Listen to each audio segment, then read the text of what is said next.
10 দিনের রিমান্ডে ডিবি হেফাজতে রয়েছেন সালমান এফ রহমান ও আইনমন্ত্রী আনিসুল হক। সেখানে তাদের বিরুদ্ধে যত অভিযোগ আছে তা লিখিতভাবে পড়ে শোনানো হচ্ছে। এ সময় বিপত্তি শুরু হয় সালমান এফ রহমানের বাংলা পড়া নিয়ে।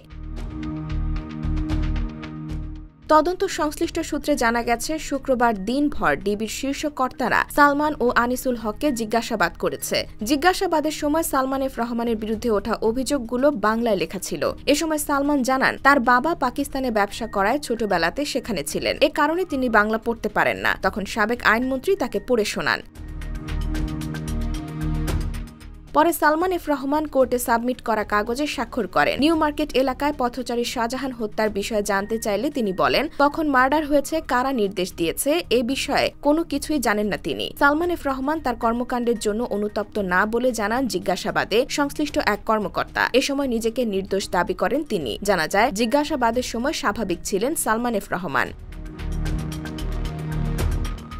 দরবেশ হিসেবে বহুল পরিচিত সালমান এফ রহমানের বিরুদ্ধে শেয়ার বাজার কারসাজি সহ কোটি কোটি টাকা আত্মসাতের অভিযোগ রয়েছে। এসব বিষয় নিয়েও তাকে জিজ্ঞাসাবাদ করা হচ্ছে। একই সঙ্গে তার বিরুদ্ধে বিভিন্ন সময় ওঠা আর্থিক দুর্নীতির বিষয়ে মামলার প্রস্তুতি চলছে বলেও জানা গেছে। সূত্র আরও জানায়, সাবেক আইনমন্ত্রী আনিসুল হক জিজ্ঞাসাবাদে একেবারেই স্বাভাবিক ছিলেন। তিনি পুলিশের কোনো প্রশ্নেরই উত্তর দেননি। প্রশ্ন করা হলে শুধু হেসেছেন। IBTV USA, New York।